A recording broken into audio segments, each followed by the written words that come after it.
Good morning 12वीं वाले बच्चे। सिद्धि हिंदी विद्यालय के इस ऑनलाइन क्लासेस में आपका फिर से एक बार हार्दिक स्वागत है। अब यहाँ पे आपको याद होगा बच्चों कि हमारा एक काव्य जो है वो काव्य ख़त्म हो गया, हरिवंश राय बच्चन जी द्वारा रचित, और हमने एक पाठ की शुरुआत की है। तो उसमें उसके जो रचयिता है यहाँ पे लेखिका जो है महादेवी वर्मा, उनका परिचय प्राप्त किया। अब यहाँ पे ये जो चित्र आपको दिखाई दे, अब पाठ की शुरुआत करते हैं।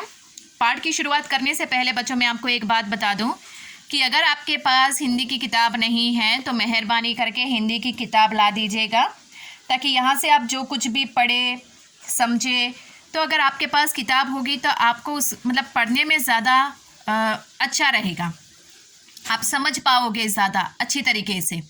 अब यहाँ पे ये पाठ की शुरुआत करते हैं। तो पाठ की शुरुआत करने से पहले यहाँ पे देख सकते हो आप कि एक चित्र छोटा सा है, ये भक्तिन का चित्र है, जिसका परिचय मैंने आपको आगे के वीडियो में दिया था। ठीक है, उसका रिवाइंड थोड़ा सा कर लेते हैं। भक्तिन जिसका नाम लक्ष्मी था, जिसकी शादी हुई थी और बहुत ही कम आयु में उसके पति का देहांत हो जाता है। उसकी 2 बेटियाँ होती है, उसके साथ वो फसल खेतीबाड़ी करती है। जीवन में बहुत सारी ऐसी समस्याओं का सामना, संघर्ष होता है, और किस प्रकार से महादेवी वर्मा से वो जाकर मिल जाती है और उनके घर में ही वो खाना पकाती है, रहती है, महादेवी वर्मा की सेवा करती है। तो उसके ऊपर आधारित ये पाठ है। भक्तिन का परिचय मैंने थोड़ा बहुत आपको दिया। अब यहाँ पे पाठ की शुरुआत करते हैं।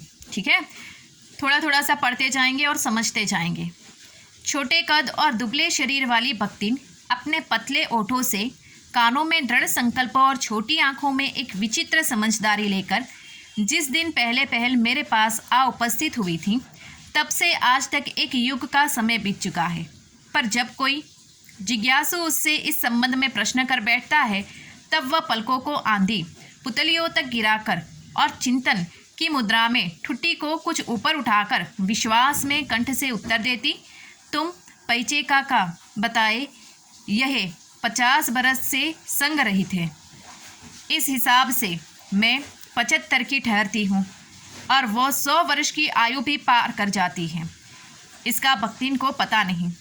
पता हो भी तो संभवतः वह मेरे साथ बीते हुए समय में रत्ती भर भी कम न करना चाहेगी। मुझे तो विश्वास होता जा रहा है कि कुछ वर्ष और बीत जाने पर वह मेरे साथ रहने के समय को खींचकर 100 वर्ष तक पहुंचा देगी, चाहे उसके हिसाब से मुझे 150 वर्ष की असंभव आयु का भार क्यों ना ढोना पड़े। अब यहाँ पे पहला जो ये परिच्छेद है बच्चों, ये जितना हमने पढ़ा उसमें यहाँ पे महादेवी वर्मा और ये जो भक्तिन है, ये भक्तिन के आयु, उनके बीच के आयु का जो अंतर है वो बताया गया है कि भक्तिन पढ़ी लिखी तो नहीं है, इसके लिए उसको उसकी उम्र कितनी है वो भी नहीं पता है। ठीक है, लेकिन उसके उम्र के हिसाब से महादेवी वर्मा कहते हैं कि उसकी करीबन नहीं तो भी महादेवी वर्मा के साथ रहकर काफ़ी समय हो गया है भक्तिन को, और उसकी जो आयु अगर देखें तो उसकी आयु काफ़ी हो चुकी है, लेकिन वो पढ़ी लिखी नहीं है। इसके लिए लक्ष्मी को अर्थात ये भक्तिन को पता नहीं है। कोई उसकी आयु के बारे में अगर उसे कुछ पूछता है, उसको उसके जीवन के बारे में, एक युग के बारे में अगर उसके साथ कोई बातचीत करता है, तो वो थोड़ी अपने आँखों की ये जो पलक है उसको नीचे गिराकर उसकी जो दृष्टि है उस दृष्टि से थोड़ा चिंतन मनन करती है और फिर प्रश्न का उत्तर देती है कि मुझे इनके साथ रहकर करीबन काफ़ी लंबा समय, 50 वर्ष के आसपास का समय हो गया है। महादेवी वर्मा कहते हैं कि अगर ये भक्तिन पढ़ी लिखी होती, उसको पता होता उसकी आयु कितनी है, तो वो अपनी आयु अर्थात यहाँ पे एक छोटे उसका जो शारीरिक अर्थात यहाँ पे उसका हुलिया जो है उसको बताया गया है कि छोटे कद की वो औरत है, दुबले पतले शरीर वाली ये भक्तिन यहाँ पे अपने जीवन को एक दृढ़ संकल्प के साथ जीती है। उसमें एक विचित्र, एक अलग प्रकार की समझदारी तो है, लेकिन एक अलग प्रकार की समझदारी है। अपने जीवन को वो बहुत पहलुओं को अच्छे तरीके से वो जीती है। महादेवी वर्मा के साथ रहकर काफ़ी समय बीत चुका है, और महादेवी वर्मा कहते हैं कि यहाँ पे भक्तिन पढ़ी लिखी नहीं है, इसके लिए उसको अपनी आयु के बारे में पता नहीं है।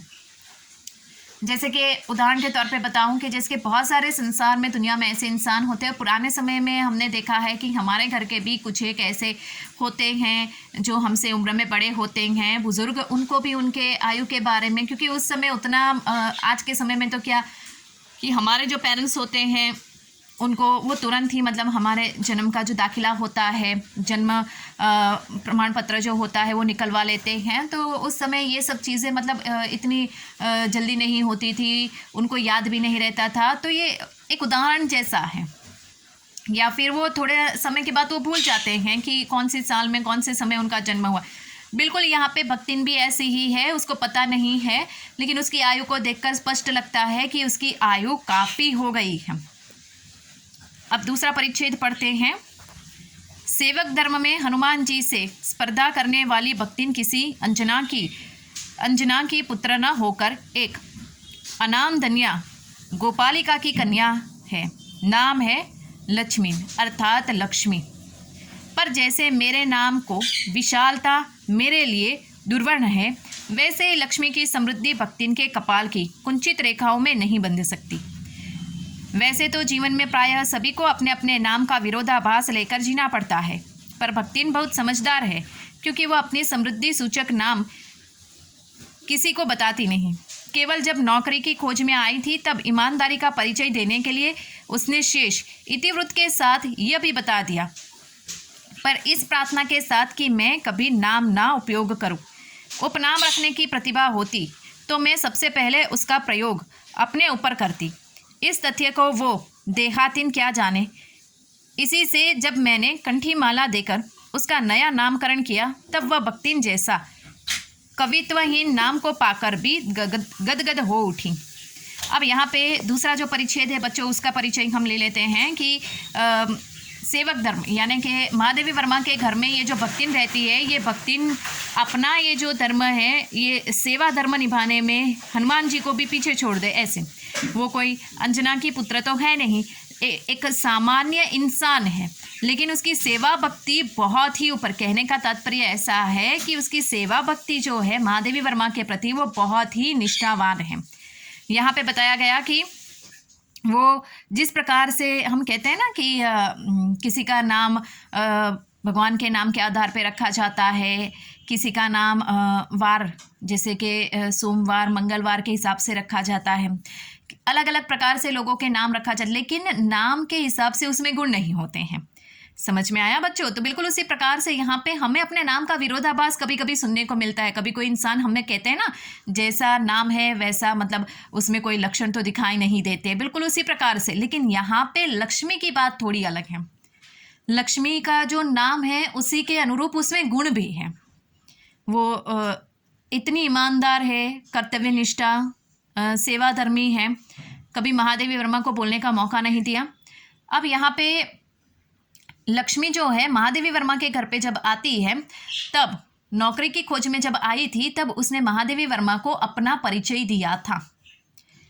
महादेवी वर्मा आज हमारे सामने ये पाठ जब लिख रही हैं, हमारे सामने प्रस्तुत कर रही हैं, तो उन्होंने बताया कि लक्ष्मी जब काम के खोज में मेरे घर पे आई थी, तब उस समय उसने अपना नाम लक्ष्मी बताया था, लेकिन एक ही शर्त पे कि जीवन में कभी भी महादेवी वर्मा ये लक्ष्मी को उसका नाम लेकर नहीं बुलाएंगे।